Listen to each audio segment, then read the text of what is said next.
বাংলাদেশ ভারতের যৌথ প্রযোজনার ছবিতে অভিনয়ের জন্য চুক্তিবদ্ধ হয়েছেন টলিগঞ্জের সুপারস্টার দেব।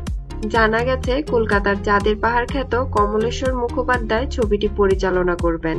তবে কে থাকছে দেবের নায়িকা তা এখনো নিশ্চিত হয়নি।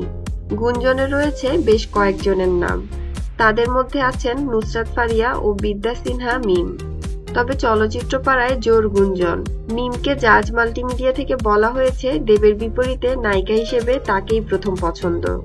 এছাড়া নুসরাত ফারিয়াও রয়েছেন পছন্দের তালিকায়। জাজের কর্ণধর আব্দুল আজিজ বলেন, দেব আমাদের সাথে ছবি করছেন এটি চূড়ান্ত, কিন্তু নায়িকা আমরা এদেশ থেকেই রাখতে চাইছি, কিন্তু কোনো কিছুই চূড়ান্ত হয়নি। এদিকে দেবের বিপরীতে অভিনয় প্রসঙ্গে মিম বলেন, জাজের সাথে আমার সামনে দুটো ছবি করার কথা রয়েছে, তবে সেগুলোর নায়ক কিংবা পরিচালক কারা হবেন তা এখনো নিশ্চিত হয়নি। কিছুদিন আগে ঢাকায় ইন্টার পার্লামেন্টারি ইউনিয়নের সমাবেশ অনুষ্ঠিত হয়। সেখানে ভারতীয় সংসদ সদস্য হিসেবে যোগ দেন কলকাতার সুপারস্টার দেব। ঢাকার এই সফরেই জাজ মাল্টিমিডিয়ার সঙ্গে দেব একটি মিটিং করেন। সেখানে নতুন ছবি নিয়ে কথা হয়।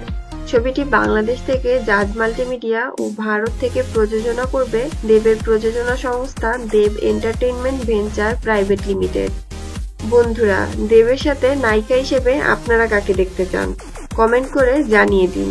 আর আপনার পছন্দের সেলিব্রিটির এমন সব লেটেস্ট নিউজ পেতে আমাদের চ্যানেলের সাথেই থাকুন।